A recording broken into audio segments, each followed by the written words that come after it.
Hello and welcome to Half Hour Power Hour. Today is Thursday, April 22nd.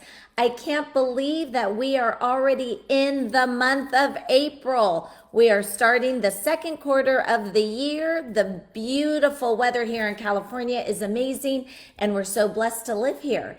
And guess what? So many other people are thinking the same thing, moving to California and moving to Placer County. Okay, you guys, thank you so much for joining. I so appreciate it.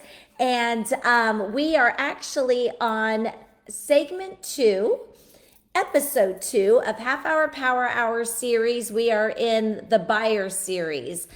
We did a few series last month on listing your home, and now we are actually on the buyer series of how do you buy in today's competitive market? And we are on segment 2. So stay tuned also, because I have a great special guest and so important for every homeowner who's going to be joining us on next week for episode 3. But let's kind of step back a moment. Thank you again for those of you who are joining Half Hour Power Hour. I am Jill Van Dusen, and I so always appreciate all of your support in joining us. We are now just starting our second year of this live show, and it's really evolved, and it's because of you, the viewers. So today we're actually going to be talking about fashion, something different. Not fashion. What about, maybe we should talk about music. Yeah, that's not going to happen either. I think I do need to take a few music lessons. Nope, what we are going to talk about today is real estate. Is that like not the buzz of everybody's conversation? Whether you're renting, whether you're buying, whether you're selling, or whether you just are sitting on your home, taking a look at how it keeps appreciating, you're like, sweet. So yes, that's what we're talking about today, real estate. I swear, I walk into Starbucks, have my name tag on, and everybody starts asking questions. You sit in your living room and bam, everybody's talking about real estate. I'm hoping that you can see me okay. Anyway, so let's just get started. So we are going to talk about, if you are a buyer, which a lot of you are, and please, you guys, feel free coming in. Let me get on. I'm going to try and get on my page so I can kind of see what's going on here. Yep. Okay. I can kind of see things here. So we're going to be talking about competing in today's market as a buyer. And because I know you guys are all seeing about what that is, a seller's market, there's no inventory, people are bidding 50,000, 100,000 over price. Yep, that's it. So here's what we're doing. If you have any live scenarios or anybody that you've talked to that says, hey, this is kind of what we've been facing in the world to buy property, feel free to please email me. I'm sorry, on this live, on the comment section, please feel free to email me your live scenario. So here's what we're going to do. We're going to talk about your obstacles. I know anybody that's on here watching, and thank you again for tuning in, you have heard about people's obstacles and challenges, and maybe to the point where they couldn't even ever get a home, so now they're back to renting, or they just stayed put and didn't even sell their home. So what was I going to tell you? Sorry. So let's talk about the low inventory.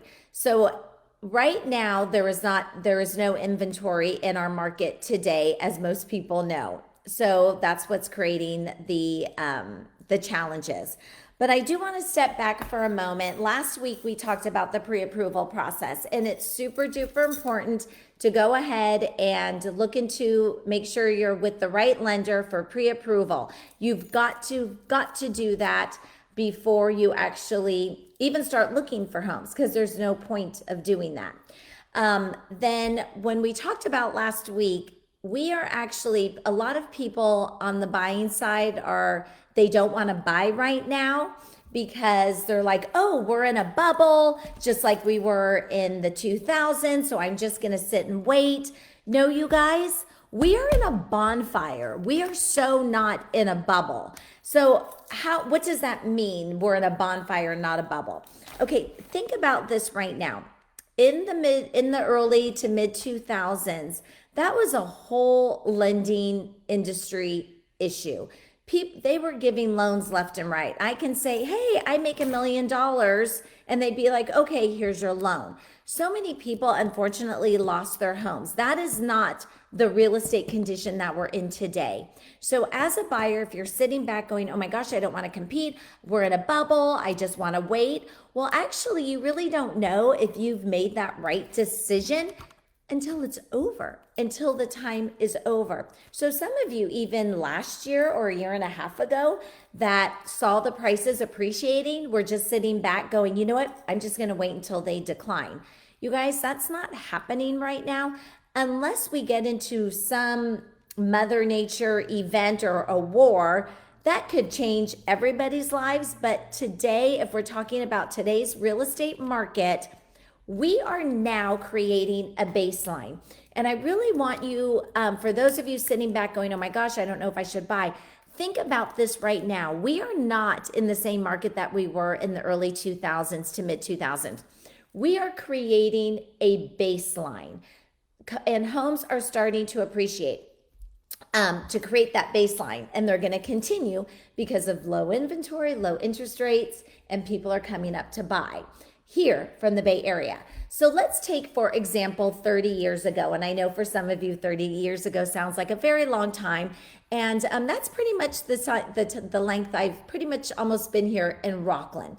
But let's take the Bay Area by chance, for example. So if we take a look at the Bay Area and let's say 30 years ago, because I actually have clients in this exact situation that sold their home recently and bought up here for cash. Okay, so people who you're going to be competing against. But the whole reason why I'm even explaining this to you is because I so want you to understand why you should buy now and not wait.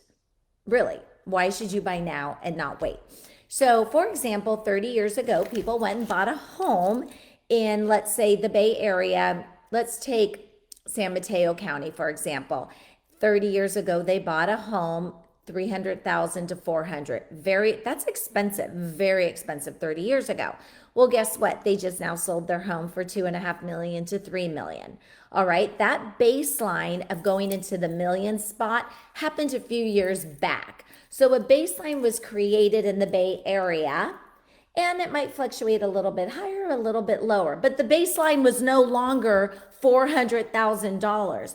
Just like here, the baseline, for example, in Rockland is really not 400,000.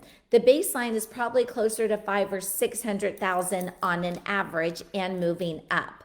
So that's why I want to just encourage you, if you guys are thinking that we're in a bubble, we're not in a bubble, we're in a bonfire. So you can either choose to get into the bonfire now while interest rates are low and get to the house that you want to and that you're dreaming about.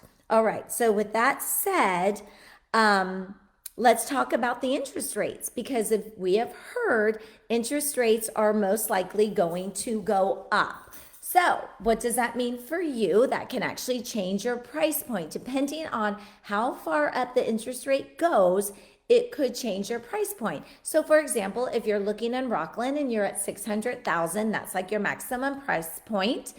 And right now that's probably on the edge of being in Rockland. And so you have your interest rate, you're all good to go. And then the interest rate goes up and now your price point then is 550. That can completely change the dynamics of where you end up living actually. So that's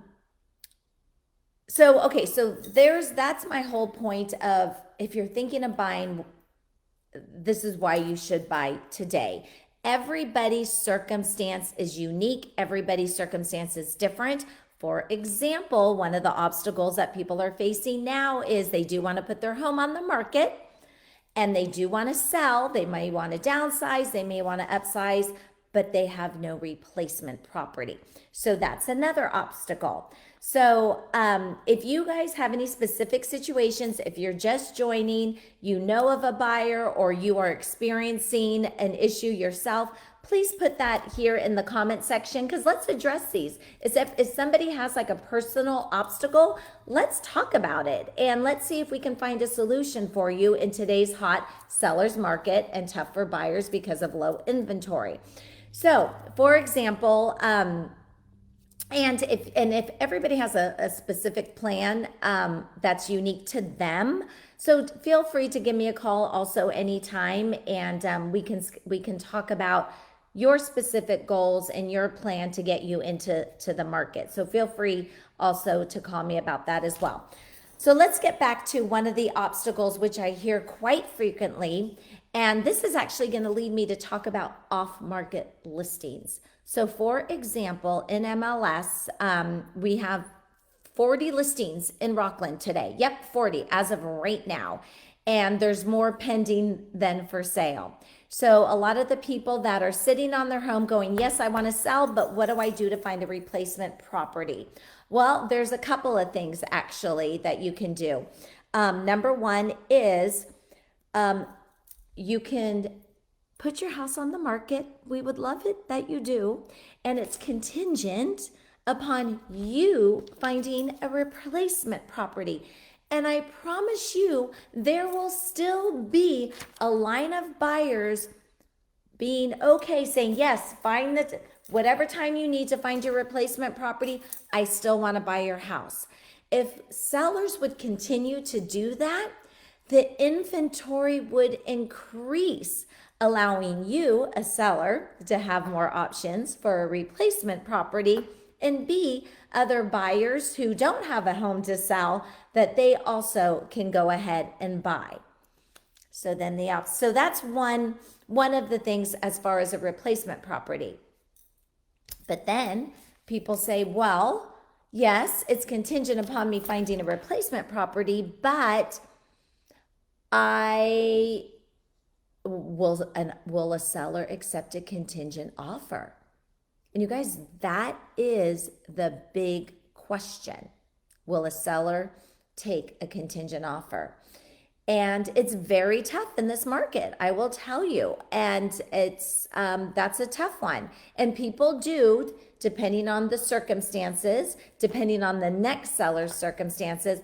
But I will say this, please make sure that you actually have your house ready to go, because there's no point in looking at a home if you can't compete, if you don't have your house ready to go to list. So make sure if you're going to put an offer in that your house pictures are done and everything like that.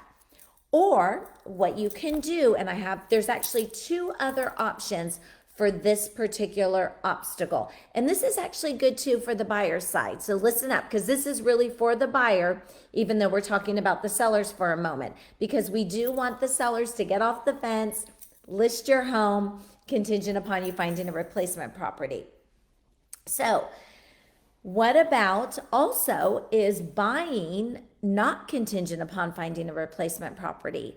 I do know that there are a lot of people out there who really don't have that option, and it's just not financially feasible for them. Though I do encourage you, because you would really be surprised, just talk to your lender and discuss the options. And Rusty at Finance of America, Michelle, if you want to put his information on there, he is a great point of contact, because he's actually created different scenarios for my clients so that they can go and buy and it's not contingent. Because remember, to be competitive in today's market, you will have another step in if you are not contingent on selling your home. So if you really truly want to be out in the market there, get your home on the market, get it in contract so you will look super aggressive for when you want to buy. If you can actually buy it without that contingency, that gives you even more strength. So those are the obstacles that the buyers are facing. Not enough inventory, and then of course the other obstacle is finding a replacement property. The other thing too that I want to tell people when they go to buy, a lot of people have sold their home or are selling their home. if you really in today's market want to take advantage of the low interest rates and get to that next property where you pull up in the driveway and you're so happy to be there, whether it's upsizing, whether it's downsizing, whether it's moving to another community, you might have to rent. And I'm saying that out loud, but again, everybody's situation is different. Though you might have to rent, or maybe move in with the in-laws, maybe move in with the kids, maybe move in with your realtor. That's an option too. But in all seriousness, it's a pain, it's a headache, but it might be worth a 2 or 3 months of doing that so that you can be competitive to get to your next home that puts a roof over your head, a place where your kids can grow up. And when you pull into your driveway, you're like, you know what? Those last few months was so worth it. And I'm really happy to be in my home because I'm so glad that I did buy 6 months ago and because the price has doubled. No, just kidding. But in reality, that's just another option. Let's talk about 2 off-market listings. So people, thank you so much, PD, regarding thumbs up on Rusty, because he is absolutely amazing, and just the different scenarios that he has worked out for our clients, family, and everything. He really does take the time to make sure that our clients get into a home, and is so creative and just a blessing. So let's talk about off-market listings. As a buyer, we do have off-market listings. So contact me. I'm actually in my 4th off-market listing in just a short amount of time. And what's really cool about the off-market listings, as a buyer, the seller is willing to work with you as well. And you're kind of creating the offer for your seller, and it's really making it so that your seller, the seller is the one who says, this is how I want the offer to be, and the buyer's like, totally fine with me because I'm not competing. I know I'm going to get this house, we're going to work together, and we're going to get to the finish line. So that's going to be totally awesome.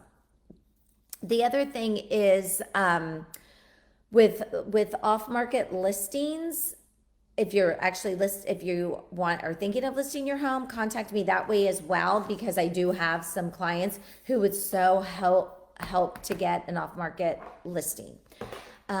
Anyway, that's kind of a sidebar right now. And actually, just on a side note, I have 3 listings coming up. So if you're looking to buy and you want to compete, contact me. I have 2 in Sunset Heights and Rockland, which is a No Mellows custom community. And then I have one in Whitney Oaks, which is right next to my community here, gated, and it actually has a 4-car garage and a bonus room and a downstairs bedroom.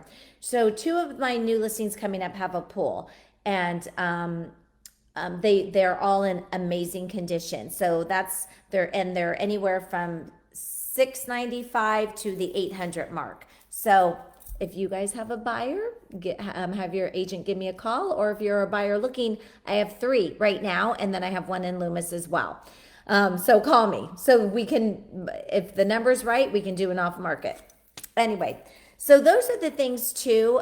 Okay, so here, let's talk about the obstacles. So the other obstacle is, okay, I found the house.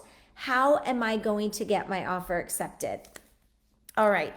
I think what's really important is are you asking yourself, who is your realtor? Because what we have also found from a lot of the Bay Area, if somebody is buying in the Bay Area, which I just had a client sell their house here and going back to the Bay Area. I know that's a little bit backwards, but it does happen. And he wanted me to represent him, but I would be doing a disservice, even though I'm from San Francisco, if I was representing him. I don't know the agents personally, professionally. They don't know if I can make a deal or break a deal, and they don't know how I'm communicating to my client. So it's so important to have a local realtor who knows the area, who knows the schools, and who has relationships here. Because we have actually been seeing some Bay Area offers come in from a Bay Area client who has no idea of where the offers, even where they're offering at. So as far as negotiations, as far as schools, as far as the enhancements of the community, if there's any roadblocks, the out of area realtor is not going to be able to help and educate with the roadblocks. And trust me, we do see roadblocks. So I want to reiterate, if I get an offer and I'm going to present it to my clients, and it's an out of state and out of area agent and an in area agent, and let's say they're apples to apples, I know my clients are going to say, what do I recommend? And I will for sure say, I recommend the in area agent, because they know exactly what's going on here. And they know why their offer was the way their offer had to be. Like if they had to come in high and really remove a lot of contingencies, they know why. Where this one would be, nope, we just need to get the house, but we really have no idea why we offered 150 over. We don't even know if we're in the best schools, the best community. So I'm not dissing agents that in other areas by any means, but just like myself, if I am going to have a client buy outside of my knowledge here, I'm going to refer it out. I want to give a service to my client so they get a house. I don't want them just shopping around and looking at homes. They need a home. Okay, so that's another thing. So if you're out there looking to buy, make sure you have a local realtor and see if the local realtor has any off-market listings. There actually is a group of us. We are talking all the time about things that we have coming on the market. Ask them if they can reach out to their office or within their network to see what other agents may have an off-market property. All right, if you guys have any other obstacles that you want to share, please let me know. I would love to acknowledge those here right now. The other thing is that we have found as an obstacle is, of course, the competition. And I want you guys to know a couple of things. There is the resale homes, and then if you're really not familiar with new homes, which I'm sure most of you are, take a look at the new home sales. Click on my website that's there right there in the comment section. That brings you up to the all new home communities in our area. I will be more than happy to bring you in, introduce you to the sales agent. You also need representation. The person behind the desk is representing the seller. At no cost to you, you can have representation for a new home. And you might be surprised, but there can also be some negotiations on new homes, depending on the builder, depending on the phase. The thing about new homes though too, unlike resale homes, because there's definitely some pros and cons, pluses and minuses, on the resale homes, they're ready to go. You may have to give a rent back, but they're pretty much ready to go. The new homes, it's actually getting competitive, though, depending on what you want, what you're looking for. Sometimes you can walk in, pick out your lot, pick out your floor plan, bam, you are in, and you're not competing. That's the benefit also of a new home is, yes, whatever their sales price is, it is. If you want to add upgrades at the design center, that's your choice. The thing is, you're not going to be competing against 10 other buyers raising up the price. You might need to get on a waiting list as they start to release phases. And if you want to do it sooner than later, depending on the phase of the home builder, because as their phases continue, their prices may also go up. And that is because of the price of lumber and shortage of labor. Tradesmen are very difficult to find these days. And as you know, your typical handyman is probably hard to even pin down these days, right? So just imagine these builders who are building hundreds of homes, you guys. I'm talking hundreds. So if the building industry is not slowing down, that is telling you the market is not slowing down. So don't wait, don't hesitate, start looking now. So back to the new home build, that's also an option for you. We can talk about that. What areas are the best? What does Melrose look like? Is there HOA? What are the size of the lots? So many different things in so many different communities. And what's the reputation of the builders as well? And what's going to be surrounding this nice little community in the future. So again, click on my new homes. A little bit less competition on the new homes. You just might have to wait a little bit longer. So for those of you looking to buy, you finally find a home. So okay, well, let me work backwards a moment. When you go to look, and this is what I always tell my clients when I meet with them, and feel free, you guys, I've been offering the free analysis and really the clues and what you should do to get your offer accepted. My buyers do get homes. We get into contract, and we've been so blessed. And I can give you definitely the secrets of that, and I don't mind sharing with you all here as well. But if you are looking to buy, feel free to text me. Michelle's going to give you the information because the time slots are filling up. So please, if you know of anybody looking to buy, any friends, any family, or you yourself, text me and let me get you in on the free analysis of what you need to do.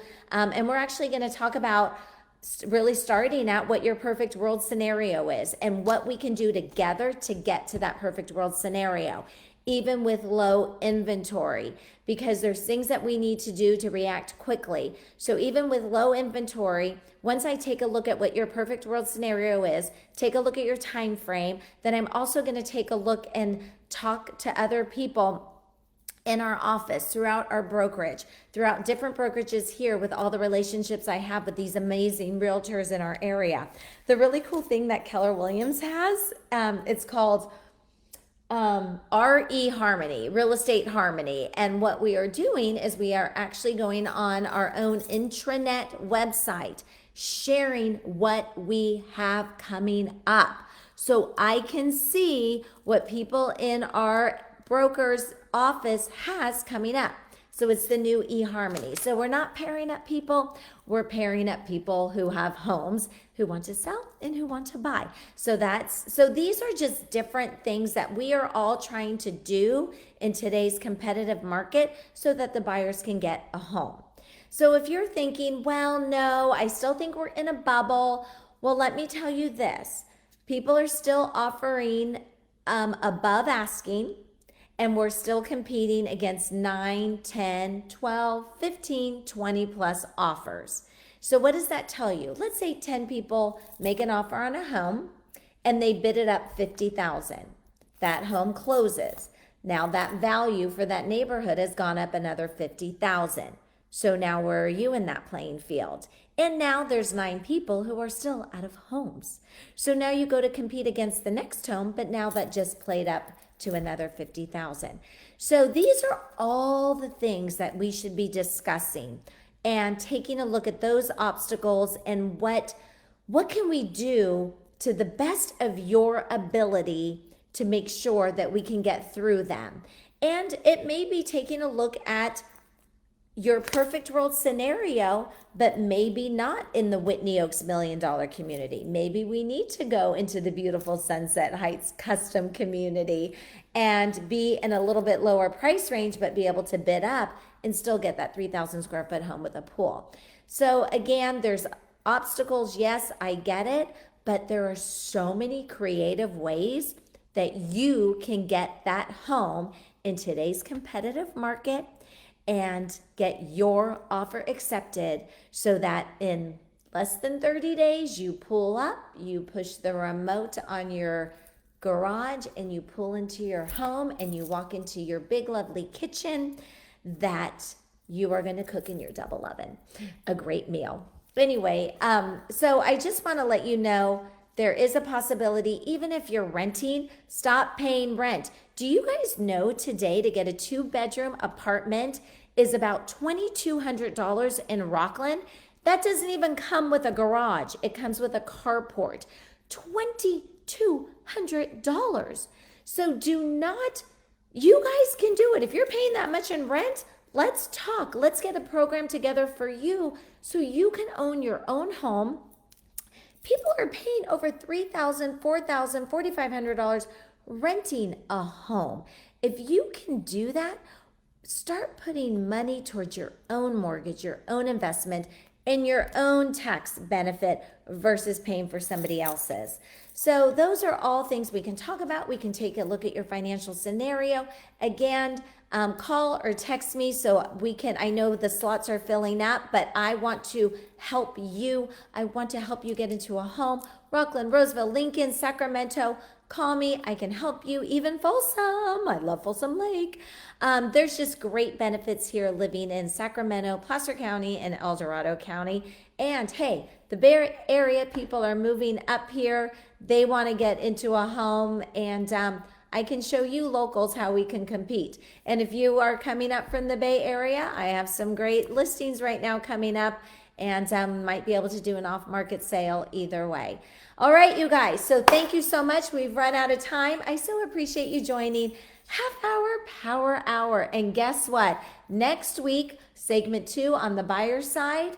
I am so excited, and this is really important whether you're a buyer or seller or you own a property, because on the buying side, after you close escrow, do you guys know what you need to do? You need to make sure your house is in a trust. And so I'm going to be talking about Proposition 19, and I'm also going to have my guest talk about a trust. Please make sure you pass this on to your friends, your family, your parents, your children who have a home. Everybody needs a trust. So I am really happy to have John Gorolka from Gorolka Law Firm. The guy is brilliant, brilliant. He's going to be joining us next week for Half Hour Power Hour, and I'm so blessed to have him join us again. And so tune in next week. And enjoy your weekend. It's Thursday, Thirsty Thursday. Where are you guys going to go tonight for Thirsty Thursday? House of Oliver, Platinum Wine Lounge. Would love to hear. But you guys have a great day. I so appreciate you joining Half Hour Power Hour live show. And I'll be on Facebook Live again next week. And everybody, be kind to somebody, because you never know the difference that you can make in somebody's life today with just a smile. And you know, we haven't really seen a lot of smiles because they all have been covered by a mask. So please make a difference today in somebody's life with just a smile. And if somebody's in a bad mood, give them some grace, because we all have our days.